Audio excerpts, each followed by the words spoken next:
هي نقطة يا زمالك جات لنا نقطة يا زمالك.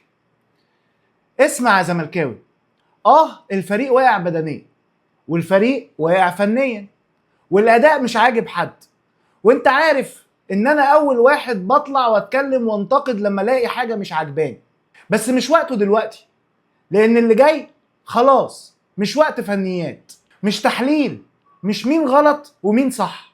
اللي جاي بطولتين معجزتين لنادي ما يمتلكش اي شيء الا جمهوره ومدرب ولاعيبه رجاله، فهنفضل ورا فريقنا وهنكملها زي ما قلت الفيديو اللي فات، نقفلها القفله السعيده. نرجع لماتش سموحه، كسبنا، فاضل نقطه والدرع هيبقى في 100 عقبه، فاضل نقطه والحلم هيتحقق والدوري هيروح للي يستاهله، فاضل نقطه والتعب ده كله هيتنسي، وهيبقى اللي موجود بس فرحة واحتفال بفريقنا وبينا للإنجاز اللي صدقوني مش بيتكرر كتير. عندنا ماتشين نهائي كونفدرالية واللعيبة مرهقة، وهقولها لك بالبلدي المكنة جابت جاز. وخلينا نتكلم بصراحة، الفريق بدون بزيرة واقع قوي فنيا، فريق عادي، فريق لا يمتلك الحلول، السكواد وعيوبه، وحسبي الله ونعم الوكيل في اللي كان السبب في ده. مش هنتكلم دلوقتي، خلينا مركزين. بس يوم 20 مايو ان شاء الله وانا بطل كونفدرالية وبطل دوري الساعة 10 بالليل لينا كلام تاني.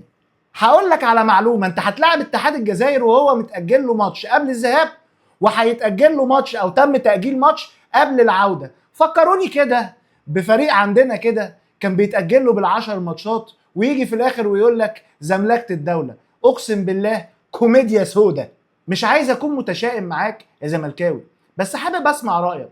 لو جم وخيروك وقالوا لك انت عندك بطولتين، البطولة الاولى هي الدوري المصري اللي هي هتأهلك لدوري ابطال افريقيا. اقول لك على معلومة يمكن مش كتير يعرفها، الزمالك محتاج نقطة يبقى بطل الدوري ويبقى بيلعب دوري ابطال، وما قدر الله لو ما جاتش النقطة مش بطل دوري وهتلعب كونفدرالية.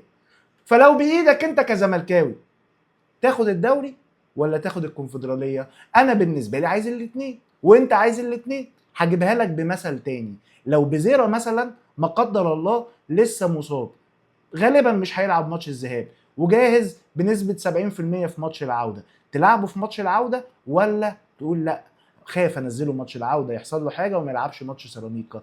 ايه الاهم؟ السؤال ده انا هسيبه للناس في الكومنتات.